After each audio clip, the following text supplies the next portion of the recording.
All right. Good morning. Good morning. Welcome, everybody, to the Saturday Morning Mastermind. And I'm your host this week. I'm Samantha Studebaker-Carl, and I'm broadcasting to you from beautiful, lightly snowy Indianapolis, Indiana. This is our first snow. I'm super excited about it. My daughter-in-law, this is her first snow because she's lived in southern Georgia for most of her life, and I don't think that she's really experienced snow, so it's going to be fun for her. And but anyway, I want to just welcome everybody here. Today we're going to be talking about Chapter 12 of The Slight Edge by Jeff Olson, and I'm here with my good friends Dan, Karen, Christina, and Catherine, and I want to give them an opportunity to jump out and introduce themselves, and then we can get this talk going. I'm out of my game here for a little bit. I haven't been on here so much the past couple of weeks and the holidays and all that. So, okay, jump out there, guys. Well, we're glad to have you back, girl. This is Catherine Clement in Boulder, Colorado. Looking forward to today's discussion, but I obviously need more coffee for my lips to work right. Grease those lips up with caffeine, huh? I'm Karen Lohoff, and I'm in the East Valley of the East Valley of the Sun. I mean, of the Valley of the Sun, which is sunny again. And I'm overcome with how affected I am. After all these years, you would think a little insight would take care of that. But when it's gray, oh, man. So I'm enjoying the blue sun that I gripe so much about in the summer with the summer heat. You know, it seems like there's always something you can gripe about, isn't there? So here we are, and I want you to know that if you're here with me, this is a great investment for yourself to be a part of a mastermind, to reach out and talk with people who are talking live, and even if this is 3 or 4 years down the road on YouTube, still, hopefully we'll all still be alive, and we're sharing some things with you, and we're glad to have you aboard. Dan, this is again in sunny Las Vegas, Nevada. Yes, yes, I'm kind of like you. We've had wind and horrible winds the last couple days, and kind of been a little overcast and stuff, and I don't like that type of weather. I'm too blue sky and bright sun type of person, so I like it that way. So looking forward to a good discussion today. Hey everybody, Christina Irvin from Northeast Tennessee. Let's get started.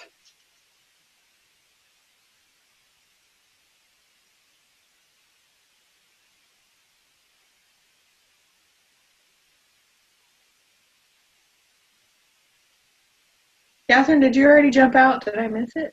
Oh, okay. Off of my own little world. I'm sorry. Okay. So invest in yourself. Chapter 12. I love this quote that is at the beginning of the chapter, and I know that some of us have different versions than others. The older version may not have this, but at the beginning of the chapter in my version, it's a quote from Abraham Lincoln, or it's attributed to Abraham Lincoln. It's give me 6 hours to chop down a tree, and I will spend the first 4 hours sharpening the axe. And I thought that was a good one, because it really kind of speaks to where we should be focusing our time and our effort when we're trying to accomplish anything. Because a lot of times we say, oh, okay, I'm going to accomplish this thing, and we just rush right into it, and we don't know what we're doing, and it takes forever, or it doesn't go right, and it messes up, and we fumble, and eventually I think a lot of times we'll get to where we're going. But if we'd have just known some of the basic steps to get there, we probably would have gotten there a whole lot faster. And I've heard this this particular I don't know, this quote or maybe a story that's gone along with it. I've heard this before, and I always kind of think about it when I'm thinking about starting a new project, is just, to sharpen your axe first, because if you're sitting there using a dull axe, obviously it's going to take you a whole lot longer. And so then, of course, in this chapter, he's referring to, sharpen your mind, work on getting all the information. And we're not saying over information yourself, but over information overload. We're not talking about doing that. We're talking about getting the basic information to help you achieve something. And because once you get all that information, you're able to accomplish your goal that much faster. And when he's talking about investing in yourself, he's talking about working on your own personal development. And so when we work on ourselves, then we're able to create more success, have better relationships, improve our finances. It's like when you work on yourself, you improve the core, the main working part of the machine to help you achieve that much more. I'm kind of like all over the place. Guys, what do you think? You jump out there and take off with this, because I feel like I'm just fumbling my words now.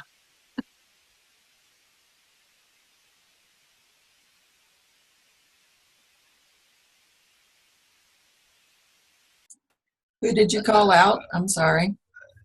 Who wants to say something? I didn't. I just said, hey, jump out. Oh, okay. What do you got? So I think maybe we'll get started by the conversation with, I'll read the new version and Dan could read the old version summary of the chapter. How's that sound?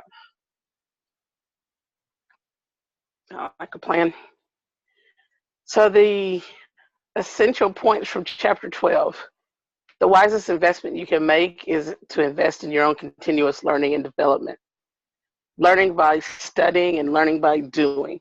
Book smarts and street smarts are the two essential pistons of the engine of learning. On the path to a goal, you will be off course most of the time, which means the only way to reach a goal is through constant and continuous course correction. And lastly, most of your life, 99.99%, is made up of things that you do on automatic pilot, which means it's essential that you take charge of your automatic pilot's training. Okay, for me, in my book, investing in yourself is chapter 10, and the key points of the chapter is it's a little bit shorter version, I think, of what you said, but it says the greatest gift you could ever give yourself is also the wisest business investment you could ever make. What is this mysterious gift? It is your own personal development. Invest in your own improvement, your own personal growth and betterment.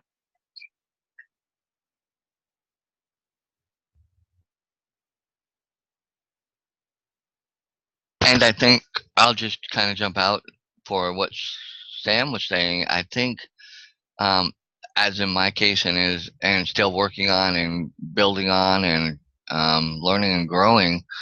For me, it's now that I've started on this journey over the last 4 or 5 years.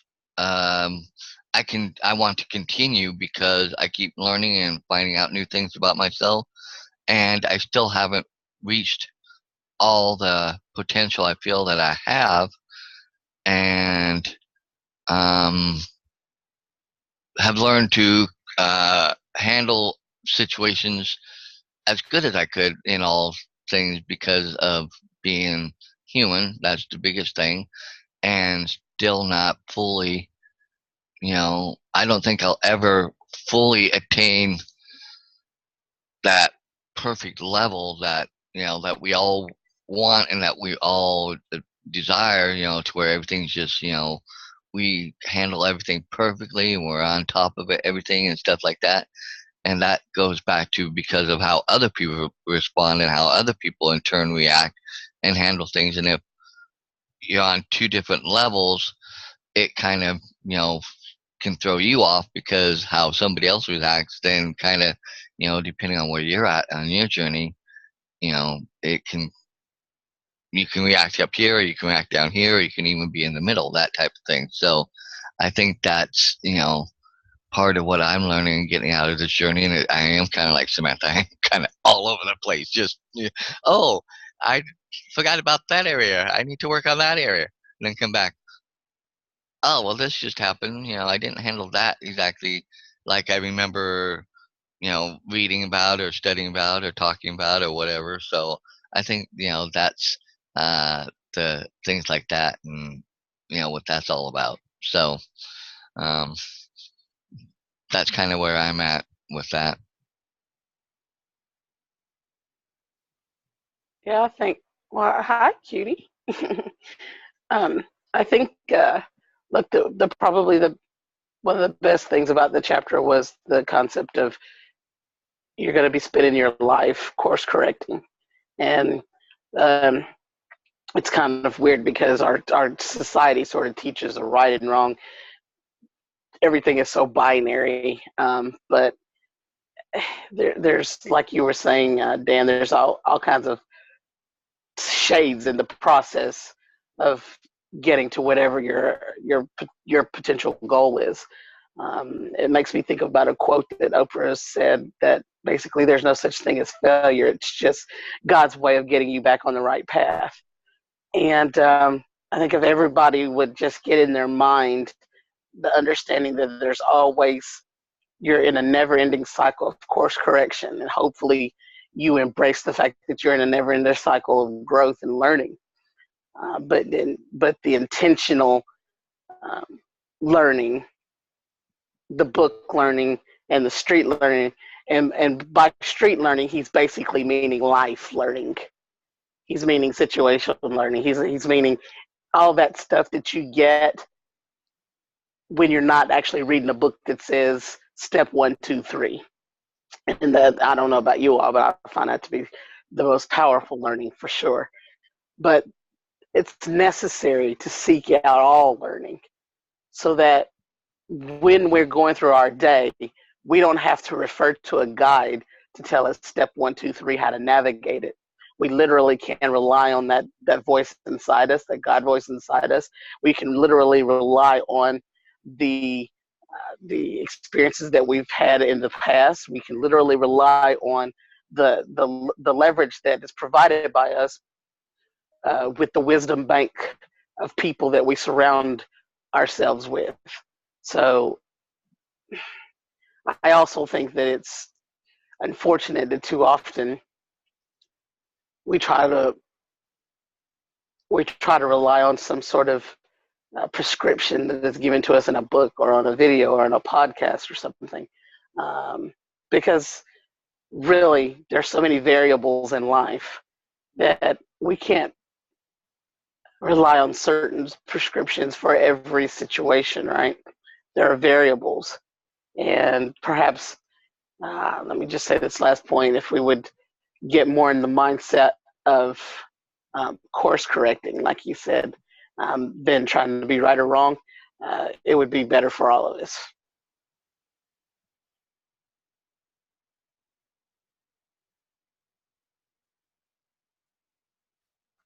I think there was a part in this book where he was kind of talking about book learning and then and life learning, and how he would read a book and get some life lessons out of it and kind of think about those things in relation to experiences he's already had, and then go forward in his life and have some more experiences and challenges and things like that. And then he goes back and reads the book again and gets whole new lessons out of it. And, I think I love the fact that when I read a book or I listen to a book, because I do both, and then, going through life and I see this life situation or I see something on TV. Catherine's referred to this before when she's watching a movie or TV show and then learns a lesson from it. And I think that there are a lot of lessons in TV shows where you can either see something that someone is doing in a show and recognize, okay, that's what I've been doing to myself and I need to stop doing that. Or there's something that you may completely miss altogether because you just think it's a joke. Like I don't know, one of the previous masterminds, I mentioned a little silly joke that was in a kids movie recently, and I was like, yes, that's like the key to life, kind of thing. I mean, it was silly, but it's fascinating to me how, how, and maybe it wasn't even this book. I've been reading a few books recently, so I'm going to let her down. Here we go. She's ready to go. When you listen, you read, you see someone else's life experiences, and then you go and you can like relate to that, and that is such a huge thing. And of course, in our own lives, when we experience something, of course, we only experience it from our own point of view. And so when we can read books or listen or do any kind of personal development, then it helps us gain more insight into what we are doing or what we're not doing, and can help us improve ourselves in such a way that'll help us improve our all aspects of our life. I guess that's like the biggest key that I got out of this chapter, is just to realize that when you work on yourself and you're working on that core part, you are the center of your life. And if you're working on you, it automatically radiates out into everything that you do and everyone that you are connected with, and improves everything. Whereas if you're just trying to just go through life and hope for the best, and then you're going to have shit smack you in the face, and you're not going to know what to do with it. You're just going to be stumbling around, and personal development just helps you navigate life better. I don't know. That's my thought. Oh, it was funny what you just said about, personal development being something that helps us navigate through life, or you can go around just hoping for the best. And it's funny because now that I've been involved in personal development and have a long way to go still, before I ever feel I don't think I'll ever truly be there. But just looking at other people and thinking to myself a lot of times, they just don't have a clue, do they? Just looking at them, kind of just going with whatever. But not to say I don't do that at times still myself. I just kind of get caught up in what's going on in the life and things and stuff going on. And then next thing I know, this happens, that happens, and I'm kind of doing reactionary things rather than looking at it for what it is and trying to be more proactive and more, coming from a different level and, reacting at it that way. So I think, it's just interesting how your perceptions, when you pay attention, how you can look and see and think they just have no clue, what's going on around them or what they can do to, help their own environment. And that's what's sad is, the enlightenment you get sometimes by getting into personal development and working on yourself.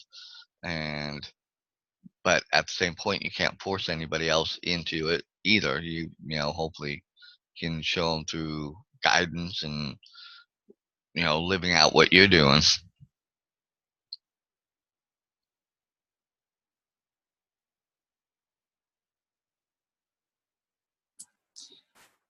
Yeah, one of the things that I love about this chapter is how it, reinforces that life is a process. Like you don't just get there.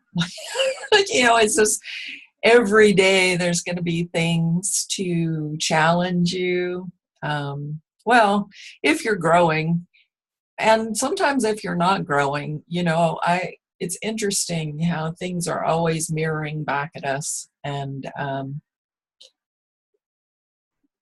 yes, I do get messages from shows, and it's so interesting because sometimes I battle with myself, not much anymore because it just gets proven to me over and over. But, being in the self-development field, I get messages that say that, I should have these goals written out, and I should have this calendar filled up with this, and I should have this plan with this, and I should have, I should not watch a TV show or any show other than self-development and blah, blah, blah, blah, blah. But what I find is I get the most profound messages when I do pretty much the opposite of that. I'm very spirit-led, and even last night, I got whacked in the side of the head with a sledgehammer just over a situation in my life that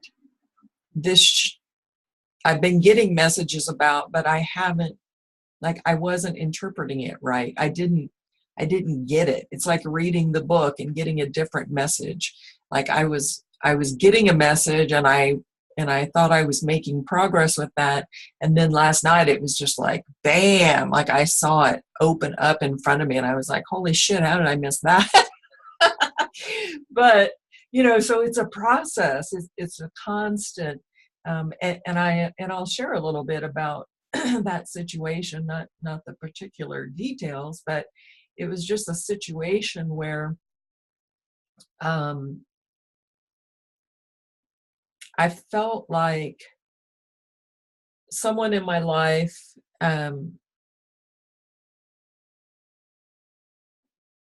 was missing something, and it was a mirror to me, because it was me that was missing something. That's the point I'm trying to get across. And part of it was my son suffers with anxiety issues, and I was, no mother wants to see their child suffer. So I help a lot of people with different health issues and things. So I was trying to come up with some solutions around that. And I was thinking about it, and I started evaluating myself, and, what is it that I get anxiety over? Like, I don't suffer with an anxiety disorder, but I certainly have anxiety in my life over things at times. So what is it that's happening during that moment? And one of the things I realized was that most of the time I was lying to myself about something. And it took me back to the Byron Katie philosophy. Well, are those things that you're thinking absolutely true? Well, no, like I was thinking all kinds of crazy shit, that was causing me to go into a place of fear, and that's what was causing the anxiety. So once I just took it back to Byron Katie, my own words coming back to me again, is it true? And how do you feel when you think those thoughts? And how would you feel if you thought differently and change your damn thoughts? I mean, to sum it up, so so this whole situation, which has been causing me anxiety, I was able to completely clear up by just, revisiting.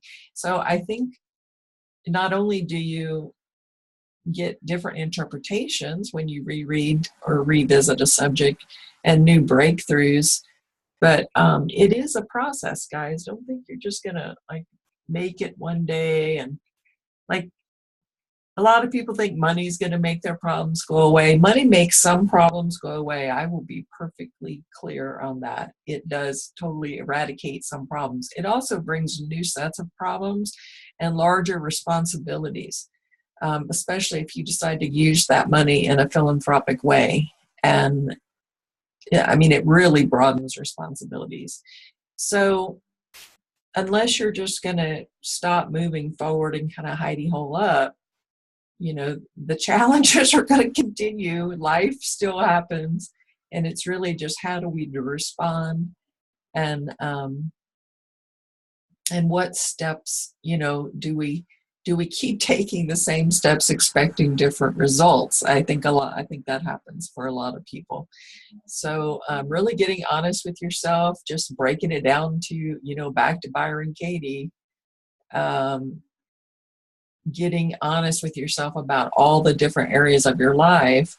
And, if you don't want to write down your goals, maybe that's not always the answer, because some people are led in different ways. So allow yourself some space to be you.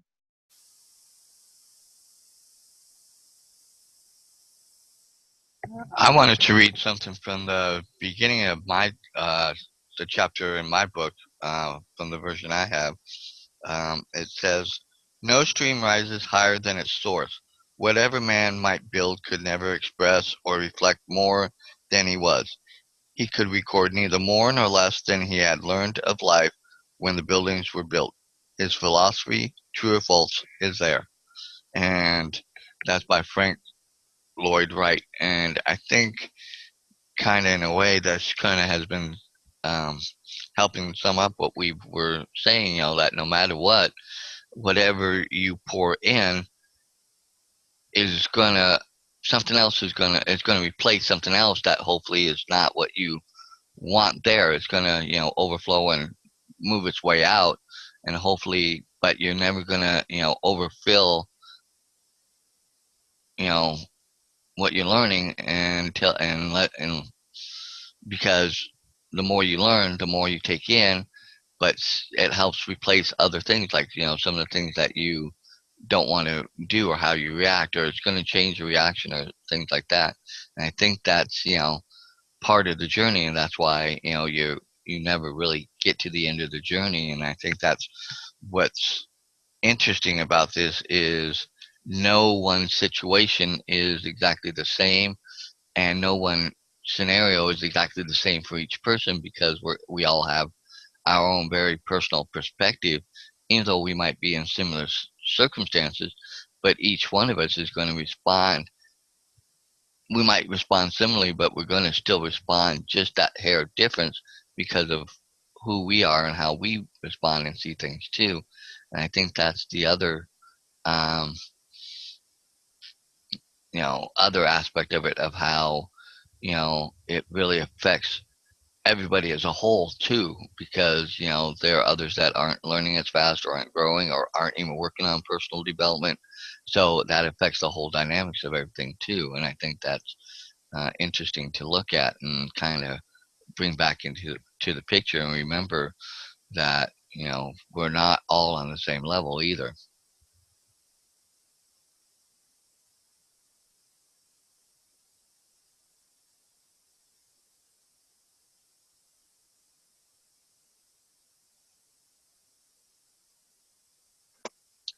Yeah, I'm reminded, this chapter kind of reminds me, at least the part where he's talking about being off course most of the time, and then redirecting, and then heading towards your goals, that most of the time you're not going in that direction, you're going off over here, and now you got to realize, okay, I'm going off over here, I need to recorrect. But anyway, he kind of talks a little bit about the subconscious mind, and that reminds me of our book that we studied before, the new cybernetics by Maxwell Maltz.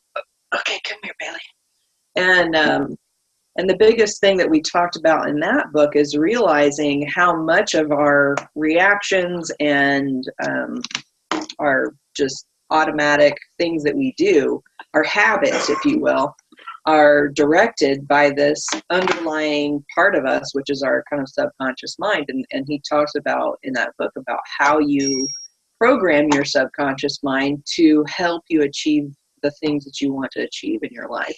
And I really like that he kind of brought that aspect up into it, and that's what we're kind of working on when we do this personal development, is that we work on feeding that part of ourselves with great information, so that when we are faced with a choice or faced with a anxiety, like what Catherine was talking about, is that we recognize that there's something else going on in there that we can actually work on and fix.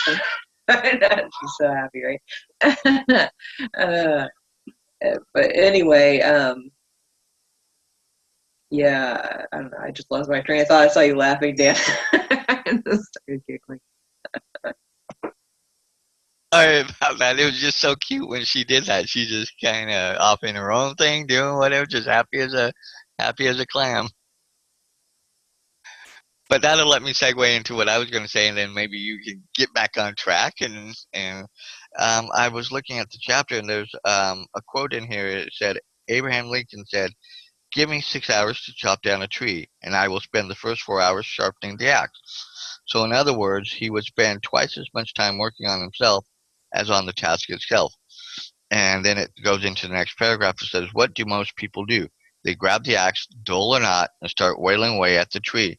And if they aren't making a major dent in that tree pretty soon, they quit, and then probably mutter something about how it's the tree's fault.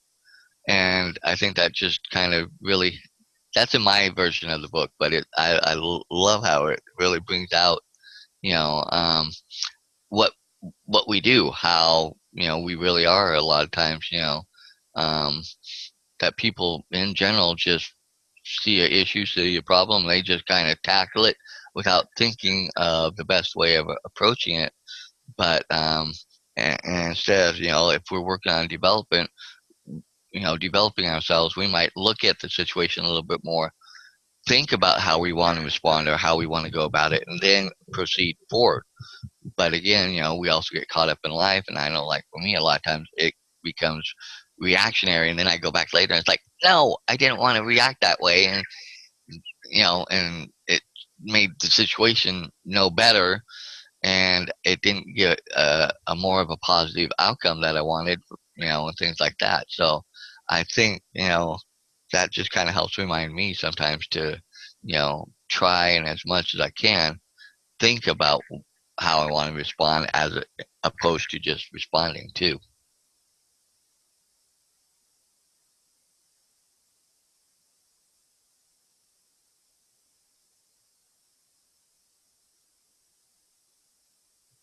Anybody else want to say something to jump out?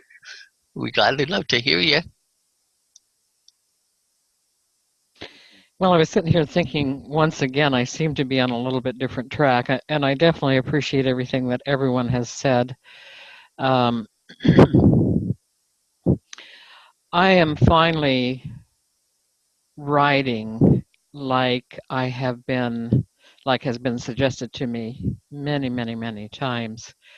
And that is to really do a brain dump and probably do it over and over in certain areas. I have spent time talking with the older of my two brothers, and keep reflecting on our conversation and how I feel, how I'm responding, how, it's interesting to me how many times I think that, yeah, but this is how it really is. How I'm thinking it is, this is how it really is. And I can even be an observer outside and say, that's bullshit. I'm not leaving enough room in there. And I think it's also interesting, Catherine, my son, I have a son that he tells me he's had anxiety since he was age 7. And it's an all-pervasive anxiety that just, it sounds like it's completely spoiled his life when it arises, and enough that he's in touch with how pervasive it is, and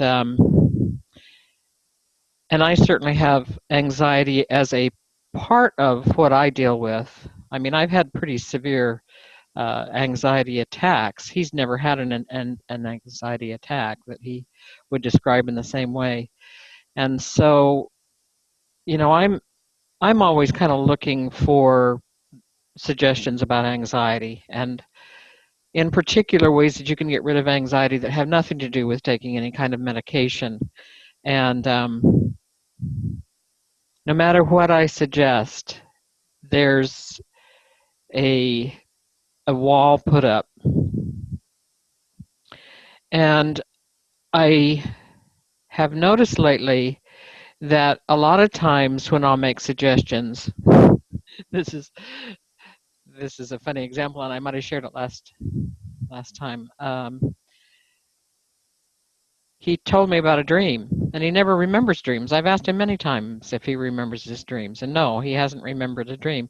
So here he is telling me about this particular dream, and it's quite distinctive, and it's quite clear. And he had made an interpretation of it, and I said, would you be interested at all to have another interpretation? No, I don't believe in interpretation of dreams. And he comes at me a lot of times with this really clear, no, I don't believe in that. I don't want to hear any more about it. So as I look at trying to write down and brain dump, what it is I'm looking at my life right now, I realize that we do a lot of lying to ourselves, that I think too we do a lot of denial skirting.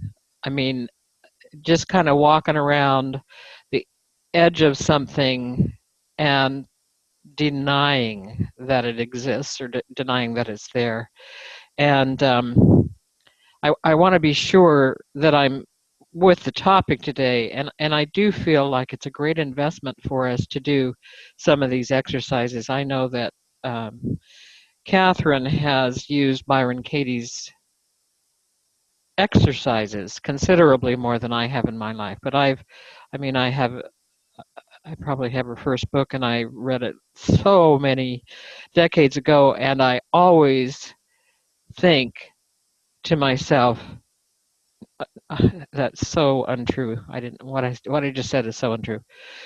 I don't always think. I think it's a good idea if I would always think to myself, to ask myself, is this true? Is what I just said to myself, is what I'm thinking to myself, is this true? And how does it make me feel to believe that this is true? Thank you.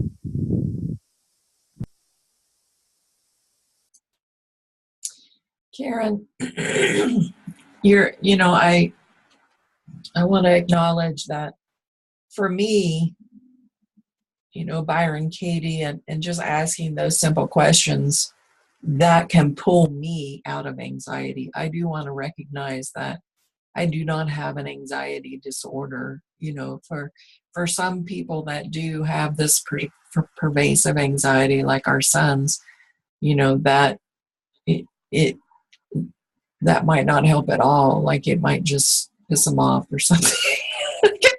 But at some level, like I have to also believe that, we all lie to ourselves, and often we all lie that to ourselves that we lie to ourselves, So in some respect, I don't understand how the universe works, but I do know, and I don't, gosh, I don't know how to say this without it coming off wrong, but like, I don't think God is punishing us all the time for shit, but I think sometimes if we're going astray from whatever that is, we get knocked back on course, and so at some point, even with some of these more serious conditions, I think there's always an aha moment for someone. It comes from somewhere, and it may or may not come from Byron Katie, but I think it's important that they get input, even if they're not receptive to it at the time, because later on, it might hit them like a sledgehammer, like I got hit last night, like you never know. So I try not to, bring things to my son constantly. What I do is once in a while, I share just an observation that I've made about myself and like what I did to help that situation, rather than say, hey, this is something that could help your anxiety, because that immediately puts them on defense.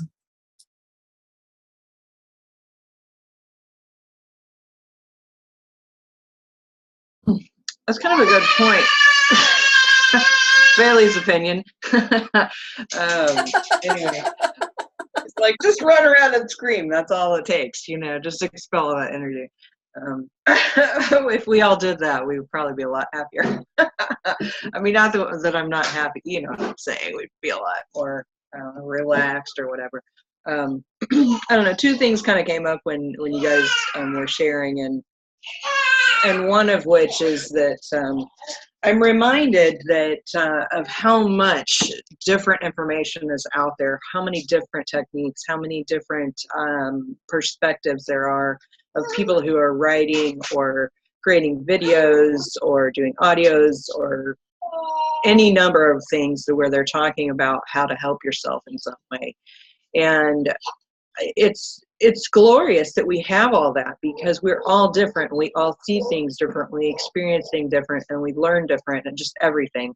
And I read a book a number of years ago about writing specifically, and I tried that for a while, and it was very insightful. It was interesting because it was suggesting just sit down with a pencil, have a meditative moment there before you begin, and then don't think, just flat out write whatever comes into your mind. And it was very interesting seeing what I was thinking, that like a stream of thoughts that's going through your head if you just allow them to go and do whatever they're going to do and you just write them down. I wish I could write as fast as I think, but when I was doing that, I realized some things that I was telling myself or saying to myself or just saying blah, blah, blah in general, that I was like, oh, okay, I can work on that. That what I just said there is something that I need to work on, changing my attitude or changing my thought process, or, and it's interesting how you can be thinking stuff and not even realize it. And then when you do a little work on yourself, you realize what you're doing to yourself. and you're like, oh, okay, that's something I can fix, or change. It's not even a matter of always fixing things either. So I just basically wanted to address that whole fact that we all see and learn and experience everything different. And it's wonderful that we're able to do that, because then we can work on making changes and just work on ourselves in generally, and that and we just do it different. And then the other aspect that came up for me about like trying to help other people, and one thing that I've noticed in my life, and of course this is only my personal perspective, and I can't say whether it's going to help you or not, but I've noticed that the more that I work on myself and the more that I recognize the things that I'm doing to myself or even doing to other people, is that by just working on those things, I don't have to even tell anyone else anything. We don't, for the most part. I'm not saying I don't, because I know my husband hears an earful of it because I just talk about stuff. And, I have a hard time not telling him what he should or shouldn't do. But I have noticed, though, that there's a lot of work that I've done on myself that has influenced everybody else in my life in one way or another, whether I've realized it or not.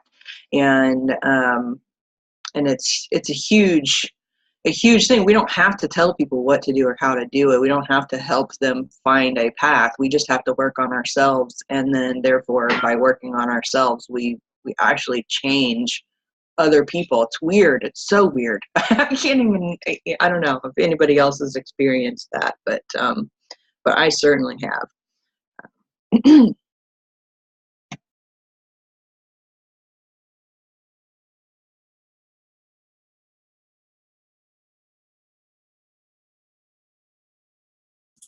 Yeah, people will find their own paths, I believe. Because like you said, Dan, earlier, we're all different, and we've all had different experiences, and different things will speak to different people. I can look back in especially my spiritual life, I guess, and there's been times, what's that saying about when the student's ready, the teacher will appear, or whatever, Like I think back to certain times that I found certain spiritual teachers or even, different authors of different self-development books and just thought, man, they are the bomb diggity. And then I could read them a couple years later or listen to them, and I might think they're completely outdated, or I might get a completely new revolution. So you never know. I'm glad that there's lots of people writing and expressing their ideas and their life hacks, as they're calling them now.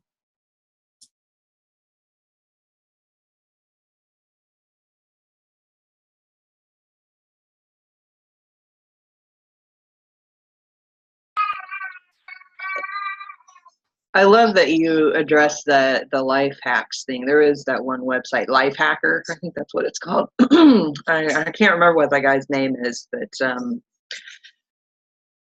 it is fascinating to go through the internet and see all these different perspectives and know that all these people that are sharing their experiences and trying to help each other, and then thinking about, okay, all the books and videos and everything they've read, and then experience, and then seeing their perspective on it. I love that. It's awesome. I love seeing that so many people are out there and doing work on themselves to, and however that comes out is however that expression comes out into the world and how that's affecting other people. And this book and so many other books have referred to the fact that just the slightest little change can have that ripple effect on everyone and everything around you. And now with the internet and all these different channels for expression, it's amazing, really. I mean, it was only, gosh, not what 10 years ago or maybe 15 at the most, where we didn't have even remotely close to this kind of connectivity. We were just starting into the, well, I guess it's been longer than 15 years. I'm older than I'm realizing, but it doesn't seem like it's been that long, I'm thinking back to a time where there weren't even really cell phones, or there was, but they were, these big old Mambo boxes with the cords, and they're like completely attached to the car, and, and all that kind of thing. And now we have these little tiny devices that are connected to the world. And it's amazing. Anyway, I'm going off on a completely different tangent, but okay, so we're coming up on the top of the hour. Everybody want to just share a final thought on investing in yourself and why you should, and maybe another experience because you have? I don't know if you heard any of that with Bailey sharing her opinion.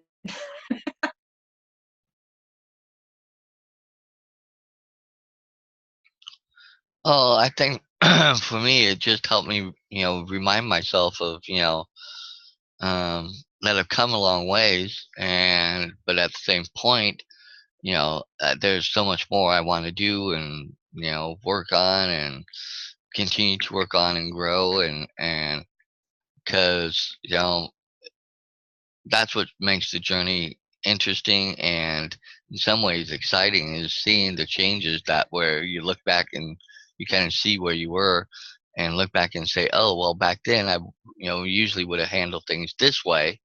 And then now I try to handle things this way. And then going forward, but okay, now I do it this way. How can I maybe work on getting to the, what my true ideal is of reacting with this manner, and things like that. So I think that's, kind of where see it, and what I'm gaining out of this, the discussion and what this chapter's about is, and it's not even making me feel bad that, I realize that, this is where I am, this is where I was, and that's where I still want to go. It just, you know, helps to feel that desire to continue.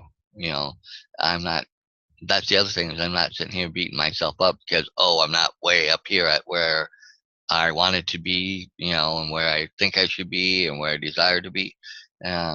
I'm realizing, like Catherine said, that it's the journey. And if I don't go through the whole process of the journey, then I won't reap the full results and benefits and get to the true, what I would consider the more true me of what I see myself as, if I don't go through that journey.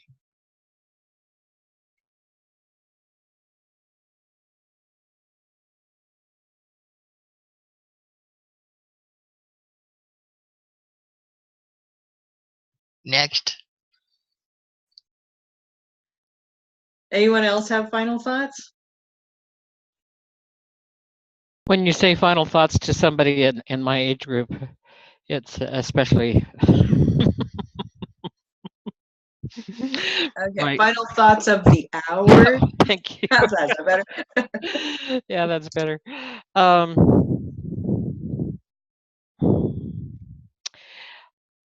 I have been reflecting on listening to a video last night about listening. And the man was saying that one of the things that we need to practice when we listen is to pay attention to whether we're in our agree or disagree mode. Because being in our disagree or agree mode is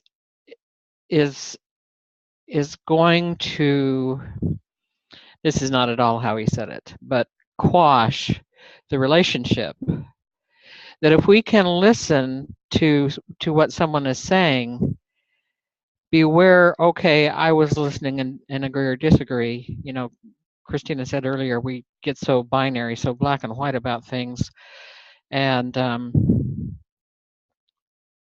I know that is something that can easily be a problem for me.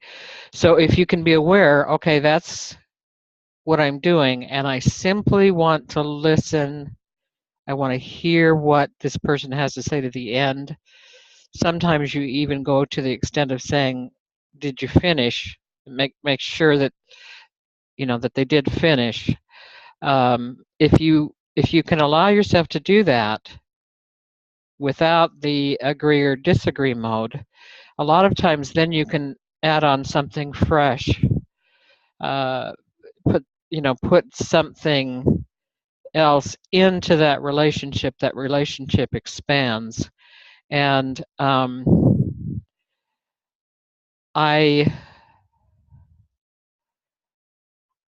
I want to do that. I want to do that more regularly. Um, and I guess what I'm saying is not only that I want to invest in myself, but I want to invest in my relationships in a way that um, that I'm increasing. I guess maybe increasing that ripple. So I am now feeling like the octopus that a couple of others on the panel have been today, being all over the place. Thank you. I'm so glad you brought that up. That's what I was going to bring up too, Karen, is that, the reason that we do this self-development work, or at least the reason that I do it, is so that I can develop relationships with others better, because I'm human and sometimes I can be a real bitch, and I have to learn how to communicate with people. Like I could just go be in my gypsy wagon up on the mountain and never talk to anybody again, and probably still be quite happy. And it's not that I don't love people or that I wouldn't miss them, but I could be very peaceful there too. So learning to, communicate with people is one of my challenges in this lifetime. Communicate effectively. And something that's where I do the self-development work, because what I've noticed about myself is that things are always mirroring. And so if I'm having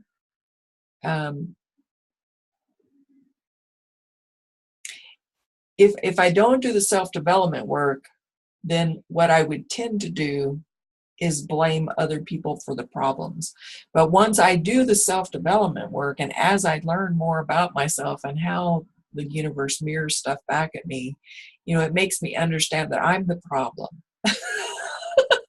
I'm the problem, and how I'm interpreting things is the problem. And so, but those relationships that you build with people, that there's no island stands alone here. Like, we're all connected. I think that's one of the reasons I can be so serene with no communication with others, because I am connected. But, and I don't know, I just think we talk too much, and I talk too much especially. But if I listen to what I say, it's usually something that I'm trying to tell myself. So it's good to talk sometimes. But I think for me, developing those relationships is so important. And I am not always good at it, but I always strive to be better at it. And what I've recognized, to my dismay, actually, is that, as much as I want world peace and I want everybody to be like happy and healthy and everything, I sometimes don't even get along with perfectly nice people.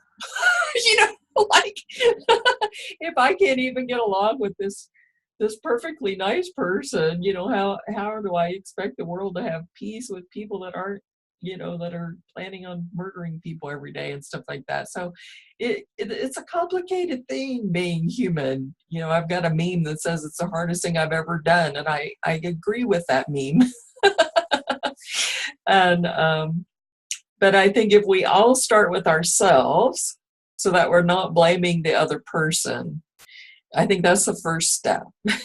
So thank you guys for helping me expand in this area and grow and learn how to communicate more effectively and practice by running my mouth too long on these things and stuff like that. Love you guys.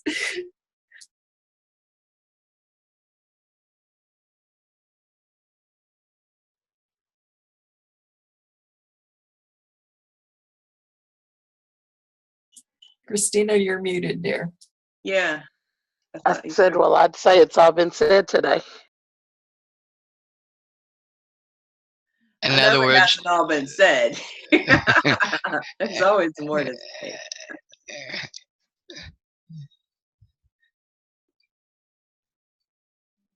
How about this? Let's wrap this up by sharing one of your most recent personal development books or authors or speakers, or just the name of, for anybody who might watch this. What's something you've recently gone through or are going through?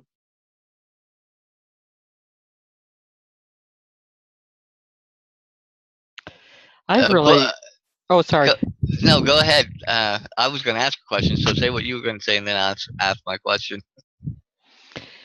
I continually am astounded at how many people I can feel like I can resonate with in some way or another. And I think it's like you were talking about with the TV programs and so forth. That is one thing that I have enjoyed doing my whole life, is picking out what did I gain from that. And for some reason, I had the funniest memory back to Patty Duke. And there was a movie that she was in, I was a kid, she was a kid, and there were two of her. She was playing twins, and I remember that she taught something about being physical and doing something actively, and I remembered that I was out at my friend's house, and she lived 12 miles out of town, and it was cold. It must have been winter, and it was, the roads were snowy, and I remember going out on the road and running and thinking I was Patty Duke or whoever it was that she was playing in that movie. And that's maybe why I feel like there's so many people I relate to. But I'm going to mention in particular Tim Ferriss. I have been observing him interviewing people, him being interviewed by people, and some of his shows, and getting some of his recently he's putting out little five numbered things that he's sharing on Friday, what he's doing, what I'm reading this week, what I'm, who I'm talking to this week, who I'm, impressed by, whatever it might be. And so I'm just going to throw that out there, Tim Ferriss. And as a matter of fact, when I was talking about this investing in myself, he's kind of suggested that once he started this little program that he has, where he does a worst case scenario of whatever it is that he's fearful of trying to do, which may even be taking a vacation, prevent, and then review. And I just gained so much from attempting to do some clarity writing for me by taking that three sectioned thing. What's the worst case scenario? How can you prevent it? Can you prevent it? And doing a review on it. So that's my person. Thanks.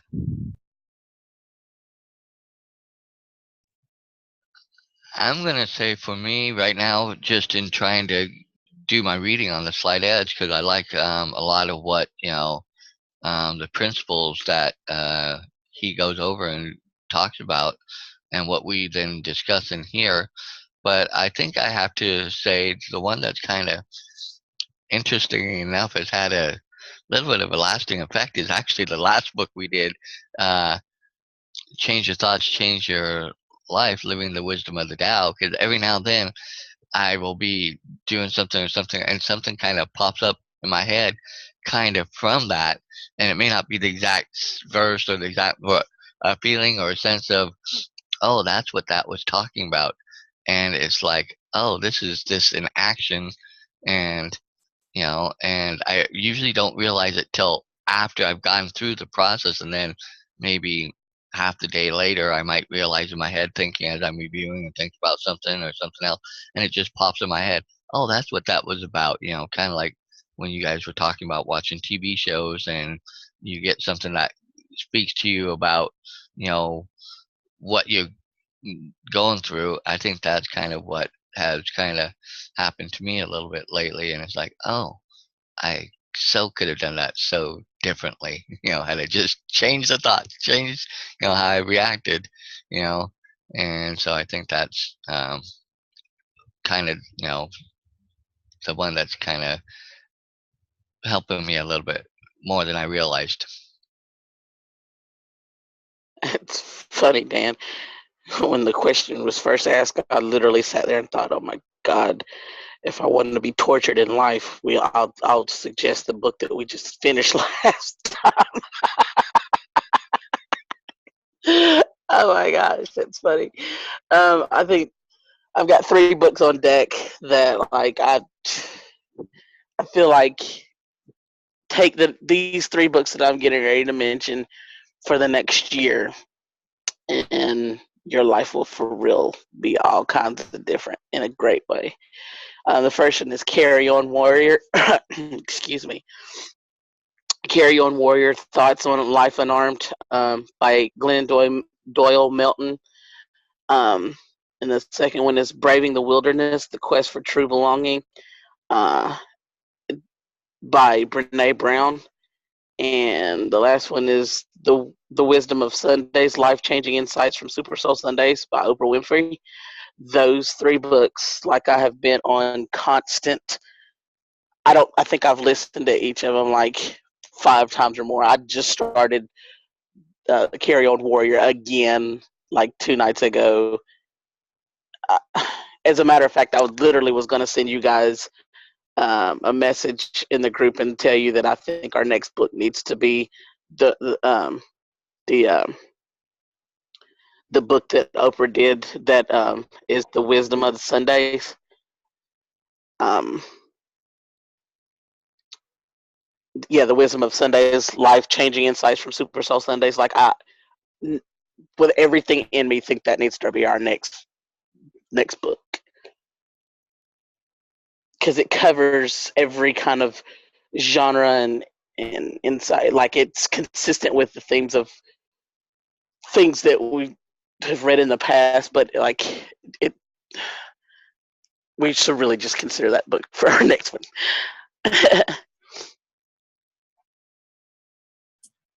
I haven't read that, but I bet it's wonderful, because I know she's interviewed some amazing people, and yeah, that'd be interesting. Oh my gosh, the first 2 chapters, I was literally at work listening to them while I was working, and I was like, yes!